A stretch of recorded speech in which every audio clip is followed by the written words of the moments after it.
Dalcini Stainless provides safe, simple, and sustainable food storage solutions.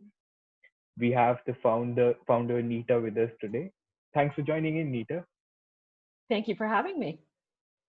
So I was reading like one of the articles that had covered Dalcini in the past, and it mentioned that 5 million elementary students in Canada have the potential of creating over 300 million pounds of garbage.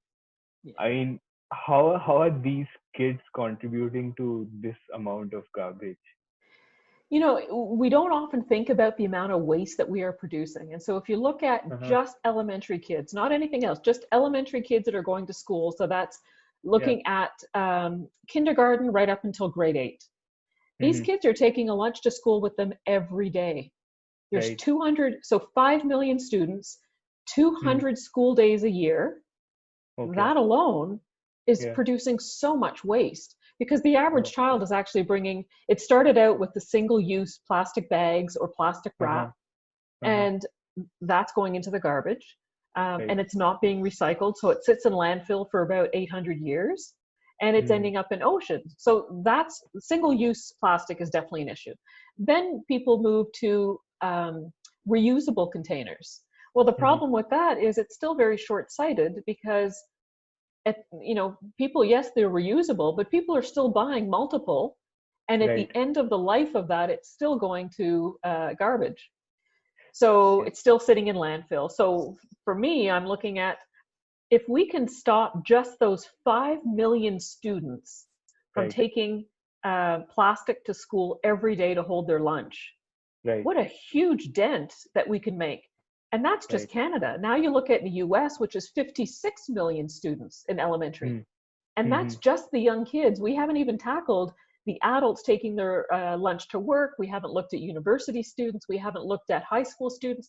I mean, that's just elementary kids. So Yeah. there's a big potential to change things if we change the way we just prepare school lunch. Yeah. I mean, strange. Like this is something that's happening every day, and I think most of us never think about Hmm. this way of contributing to the trash. So yeah, You this know, this was like. it's crazy because if you think of if every time I had garbage, I put it in my Uh-huh. backyard, or I Right. put it in a room in my house, and I just kept Uh-huh. doing it, we would know the impact that we're having on the world. But because it gets thrown into the garbage, we don't see it. So Right. we don't really ever feel the consequence. I think Yeah. if people really want to know how much garbage they're producing, don't throw your Hmm. garbage out for a couple of weeks. Hmm. Just Right. keep it, watch it accumulate, and then know that Hmm. that's going to stay around for 800 years. That's a Yeah. big, big, big impact. Yeah. Yeah. And how are you at Dalchini trying to solve this problem? Well, it started with so my background Uh-huh. is Indian. So for Yeah. me, growing up, stainless steel was very common, and it Uh-huh. started with I had a cup, and I had the cup for 40 years. Same stainless steel cup, same using it all the time. And when my Right. daughter was born, I Uh-huh. said, I'd like to have something that is not plastic Right. because of I had studied a lot about the chemicals that are in plastic and what it's doing to kids. So for me, I wanted something that wasn't plastic, that Hmm. wasn't breakable. And it started with, well, how come in India we have stainless steel that lasts? Right. What's the difference with the stainless steel that's in the market today? And Uh-huh. that was my starting point. And so I Uh-huh. basically took the bottom of my cup and I said, who is the manufacturer that made this one? And can Right. they make something else for me? Uh-huh. And that's really where the journey started. No one would take me seriously as a mom from Ottawa wanting to make stainless steel. So I started a Yeah. company. So I thought maybe they Right. would listen to me more. And Right. there we go. Right. Right. No, I remember like I grew up in India as well, and I remember like I think in my childhood taking the stainless steel box to the school was sort of uncool. If you're taking the plastic one, you are the cool kid. But I guess we never thought about these aspects associated with it. So yeah. It's interesting when you say that because I think Hmm. so. I grew up here in Canada. I was born in Hmm. India, grew up in Canada, and then when I was 8, I went back to India, And I Mm-hmm. remember being almost shocked at how different the world was compared to what I was living here. Mm-hmm. And my eyes were open to, there was a way in India where they reused and things were sustainable without the key. We didn't talk sustainable there. It's just the way Right. life was. And I Yeah. remember going to a train station and someone was drinking tea. And when Uh-huh. they finished their tea, they dropped their cup on the ground. And I said, "Oh my God, what just happened?" Right. To me, I look now and I say that is incredibly sustainable because it was Yeah. um, earthware essentially. You put Exactly. it down, you make a new one, and Yeah. there's no waste. That's Right. just how, with the population so big in India. And I Hmm. think now more than ever, first world countries need to look outside of their country to find the Right. answers for sustainability. We don't Hmm. need to recreate something new. Need to look at cultures that have already done that, and how can Hmm. we improve on it? And that's essentially what I did. Hmm. Interesting. Yeah, that's a unique way of looking at it.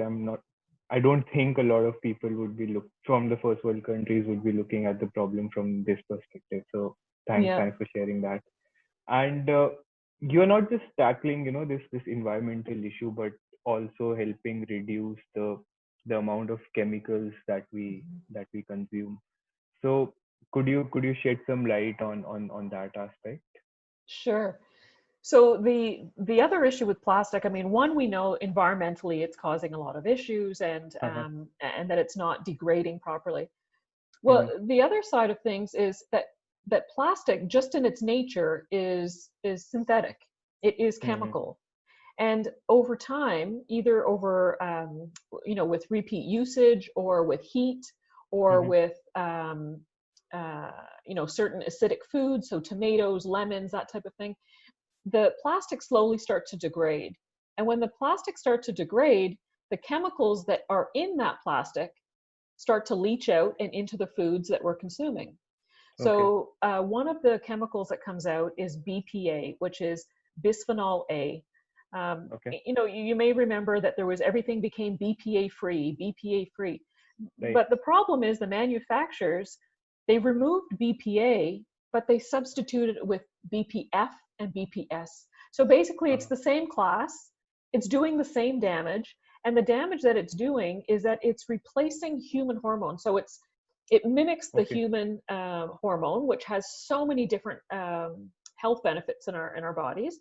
And Uh-huh. so the receptor that is supposed to take the natural occurring hormone is now taking the plastic hormone, and now we're having a lot of our bodies absorbing these synthetic hormones. And if you could Okay. just think of hormones in general have a lot of activity in our bodies, so it's systemic. Mm. It's not just like hormone does one function, it does so many functions. It's the start of so many. And now you're seeing issues such as early puberty in young girls. You're seeing uh, Mhm. you know mothers that have consumed a lot of BPA during pregnancy. You're seeing boys whose testes don't descend. You're seeing early childhood cancers that are related to hormones. You're seeing a lot of other issues, and it Okay. really needs to stop the amount of BPA that we're consuming, or synthetic hormones in general. So BPF, BPS, any of those. And so if you recall, back in 2009, Mhm. Canada banned BPA, but they only banned BPA in baby bottles. So it still Okay. widely exists in everything else. Mhm. And the Canadian population, also worldwide, we've assumed that it's safer when we see the word BPA free. Right. Or we said, oh, there was a ban, so our government must be protecting us. But they Mhm. only banned it in baby bottles. They never did the next steps. And they are working at banning more, but they haven't gotten there yet. So Mhm. for me, I really wanted to see, what can we do differently? And is there a Mhm. way to store food without the use of these chemicals? Mhm. And um, the number one for me was to look at stainless steel. One, because it's sustainable. And Right. if you do stainless steel without paint, if you do it without the chemicals, if you do it um, a very simple design, then Right. it is 100% recyclable, and it's infinitely recyclable.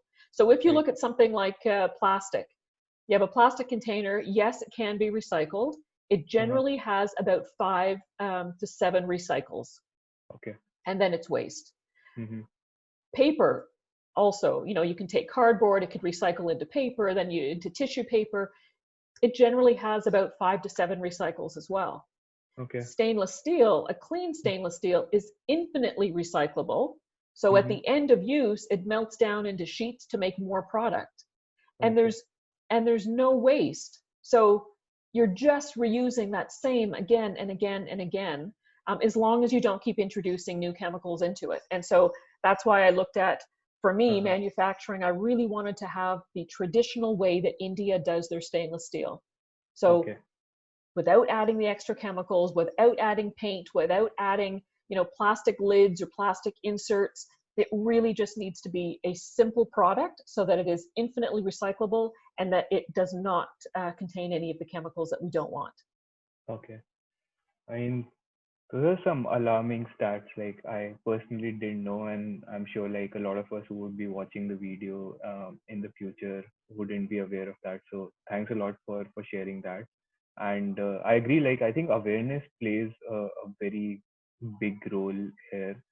So are you like personally doing something in that regard, or do you plan to in the future for creating more awareness around your products and against plastic? Yeah, one of the other things too is that entrepreneurship is Mm-hmm. it's great. You have a new idea and you want to Yeah. promote it. The other side though is you can't promote an idea unless it's making you money. And so Right. to to educate costs money because you need Mm-hmm. to promote something. You're not making any money when you're doing that. The Right. other side of things is you need to sell the product to make the Mm-hmm. money so that you can educate. So it really is two pronged. And Mm-hmm. one, definitely at every opportunity, I do like to educate and let Right. people know that there's an easy swap. Mm-hmm. You know, I look at my daughter who started with stainless steel. I made her first lunchbox, and Mm-hmm. uh, she's now in grade 5. Okay. She's using the same container. And if I Mm-hmm. think of the amount of waste that an average lunch makes year after year, we're still Uh-huh. using the same container that from the very first year when I made them for her. So that Right. alone, and I think Uh-huh. of the amount of chemicals that she's not ingesting anymore. I mean, Mm-hmm. even little things like cheese, the plastic on the cheese. She now can taste her cheese, and if she's had one that's in the plastic, she says, "Mama, I can taste the cheese. I can taste the plastic." Plastic. Okay. We've become so habituated with, we're so comfortable eating plastic Uh-huh. that we don't even realize we're doing it No. anymore. And I think we need to Okay. shift a little bit so that we realize we're actually Right. ingesting a lot of plastic. And Right. it's the microplastics, it's the chemicals, it's Mm. we're polluting ourselves and the world. Mm. Yeah, that's I mean, I have recently, started reading a lot about the plastic pollution, and I think a lot of us might not know about, things like the Great Pacific Garbage Patch. It has become, I think, what 3 times the size of France now. Mhm. So like, yeah, it's alarming for sure. And you touched upon entrepreneurship, so I just wanted to ask a bit more about that. I'm sure you would have faced like a lot of challenges, no question about that. But what were like some of those, biggest ones that you still remember and would like to, you know, uh, tell as an advice to new age entrepreneurs? I mean, this is a tough one because I Yeah. think entrepreneurship is one of those. I Uh-huh. mean, you generally get into entrepreneurship if you have something that you think is of importance that other people need to see or hear or share. Hmm. The other challenge is if you are doing something that is very disruptive, Right. that in itself is an issue because all the people before you say you can't do that. You Uh-huh. can't do that. Um, but as an entrepreneur, you need to show how you can. Right. And so I would say for anyone new coming in, Hmm. especially one that's coming in from a different perspective. So whether if I backtrack, if I look at most entrepreneurship centers, they Hmm. generally have a very similar way of thinking of the world. So it generally is Okay. predominantly Caucasian males Hmm. that have looked at one type of business model and they try to replicate that again and again and again. Hmm. In this day and age, we have a global economy. And I think we Mm-hmm. need global insight onto how to run businesses. And so Right. I would say, wherever you are coming from, your unique perspective. So whether you grew up poor, whether you grew up a different part of the world, whether you grew up between two cultures, whether you grew up, in a as a woman in a male-dominated science field, whatever your unique perspective is, hold Mm-hmm. on to that, because the Mm-hmm. world needs more of that, I would say. And for me, Mm-hmm. that was, I had the perspective of being from India, to Mm-hmm. really understand stainless steel in a way that my competitors did not. Right. I understood the science. I Mm-hmm. understood, growing up with not a lot of money, and I Mm-hmm. also understood having money, Mm-hmm. and the differences between those both worlds. I don't think it should ever be this Mm-hmm. group gets something and this group does not. And so when Okay. I really started to look at stainless steel, the part that I need to really show now is how, if you invest in something that you can reuse year after year, Mm-hmm. cost benefit is better than if you have to use a very cheap item and repurchase it every day, Right. over and over, year after year after year. There is an economics to having quality goods, Right. Right. No, even if that's initially true. it seems more expensive. That's true. It a lot of founders that I've spoken to in the recent past, and they had the same opinion about entrepreneurship. A lot of them have been told, this is the dumbest idea Yeah. that people have ever heard. This is not going to work and all that. But uh, I believe, you sort of have to isolate yourself from all that feedback, and just keep working towards that Yeah. mission that you believe, and eventually the power of compounding kicks in, and things It's start very true. I converging. mean, Yeah. yeah, it's very true. I mean, you have to get to a point where you say, I know something more than Hmm. you do, and Right. really believe it. Because Right. if someone hasn't been exposed to, Uh-huh. the knowledge that you carry, Right. if you have some insight into something, Uh-huh. you're going to get resistance because they may not have seen anyone like you or that idea ever before. But that's Hmm. uniquely what's going to make you excel, because they haven't seen it before. So Right. it's this weird, um, which comes first, the innovative idea or all the roadblocks? It's both. Yeah, Yeah. yeah. No, I think you put it pretty wonderfully, so thanks for doing that. And lastly, Nita, so I wanted to ask what lies ahead for Dalcini. Like, I know we can't predict these days, but still, in terms of your markets, growth opportunities, or new products. So Mhm. what can we expect to see in the coming months? Well, it's been a very, very exciting time, I will say. So when I Okay. launched the company, I launched with Hmm. two products. Okay. After 4 months, I ended up Hmm. winning a startup award. So Okay. for it's a Canadian national award. And Right. so very quickly, I got a lot of exposure. So I went Hmm. from 2 products to 7 products, Okay. and we now have 21 products. Hmm. And just this year, we got into 100 stores across Canada at all Indigo stores. So Oh, that nice. was very Okay. exciting. Right. We now sell in the US as well, and also in the Hmm. UK. Okay. So that's been very exciting. And we do have some new products that are in the pipeline that are coming. Hmm. The exciting thing is, when I first initially started the company, people said, stainless steel, like, it feels like metal. Is it going to taste like metal? And who uses stainless steel, Right. lunch containers? There was a lot of objection to it. And when Hmm. I would turn around and say, well, what do you eat with at home? Is your fork not stainless steel? And suddenly had to Oh, educate, put things in perspective, and say, well, right. when you go to the dentist, do you taste Hmm. the medical instruments are also always stainless steel? Or if you're Stainless going for steel. surgery, Yeah. stainless steel, there's a reason why they choose stainless steel. So I Right. feel like now, 5 years Uh-huh. later, the world has caught up to my message. Um, Hmm. Sustainability is at the forefront, and I think COVID as well. When we're talking about germs and how transmission and all of that, Right. now people understand why I want to be very clean when it comes Hmm. to food, or If someone's sick in the house, you want to just put that in the dishwasher, clean it up, and have it sanitized, as opposed to Correct. having, like a, whether it be a cutting board or a plastic something, it doesn't quite Mm-hmm. get clean the same way that stainless steel does. So Mm-hmm. I feel like right now is my time, because Correct. the world has finally caught, well, not the world, I think India has already been doing stainless steel, but the Mm-hmm. messages of cleanliness, of sanitary, um, health, sustainability is all right now. It's Mm-hmm. coming to the forefront. So I think there's going to be some big things happening over the next little bit, and we also Mm-hmm. look more at exporting to world markets. Oh, nice.